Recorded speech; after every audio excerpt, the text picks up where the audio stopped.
नमस्कार. जय श्रीराम. जय श्रीराम. जय श्रीराम. आम्ही आत्ता आहोत रामटेकला, म्हणजे नागपूरपासून थोडंच अंतरावरती. पेंच, तुम्ही जर नागपूरला कधी आलात तर पेंच व्याघ्र प्रकल्प, त्याला येता येताच एक 15 किलोमीटरवरती रामटेक आहे आणि अतिशय सुंदर आणि पुरातन हे मंदिर आहे. प्रभू भोसले घराण्याचं आणि भोसले घराण्याचं हे देवस्थान ट्रस्ट आहे. रामटेक याला म्हणतात आणि त्याचा परिसर उंच टेकडीवरती हे मंदिर आहे. खूप सुंदर असा हा नजराणा, हे भक्तिमय वातावरण इथलं. हा वातावरण छान आहे. बोला जय श्रीराम. जय श्रीराम.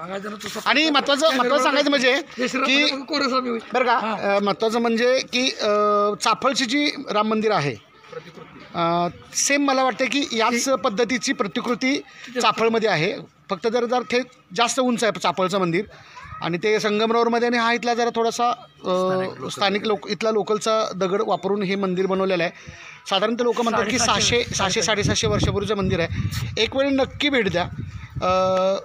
राम मंदिर आहे खूप सुंदर आणि जवळच नागपूरचा परिसर खूप सुंदर आहे.